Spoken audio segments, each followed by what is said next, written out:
கருவிகள் புனல் மும்மை கொண்டராசு கடுவட் போத்தல் கனமான கடுவட் போத்தல் புனல் கனமான குடுவை கடிகார கண்ணாடி மும்மை கொண்டராசு இவை அனைத்தும் நியமக்கரிசல் செய்வதற்கு தேவையான. இப்பொழுது நாங்கள் 1 மோல் டெசிமீட்டர் -3 செறிவுடைய குளுக்கோசு கரைசல் 500 மில்லிலிட்டர் தயாரிக்க உள்ளோம்.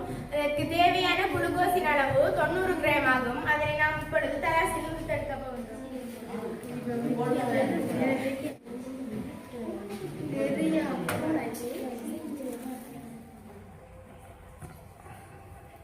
சரியாக இப்பொழுது 90 கிராம் குளுக்கோஸ் வந்துள்ளது. இப்பொழுது நாங்கள் 90 கிராம் குளுக்கோஸை அளந்தெடுத்து கடிகார கண்ணாடியினுள் எடுத்துள்ளோம். இப்பொழுது இதை கனமான குடுவையினுள் சேர்க்க வேண்டும். கனமான குடுவையின் மேல் புனலை வைக்க வேண்டும். கடிகார கண்ணாடியை புனலின் மேல் வைத்து கழுவற் போத்தலின் உதவியினூடாக குடுவையினுள் செலுத்த வேண்டும்.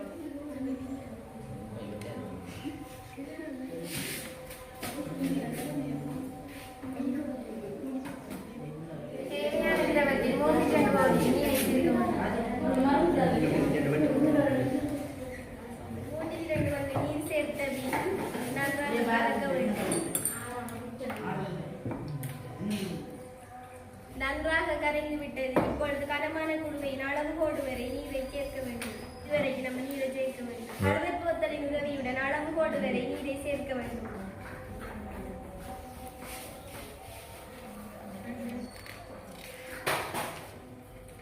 நியமக்கரிசலை மீண்டும் ஒரு முறை பயன்படுத்த வேண்டிய சூழ்நிலை ஏற்படலாம். அந்த வகையில் இந்த நியமக்கரிசலை சுட்டுத்துண்டு இட வேண்டும்.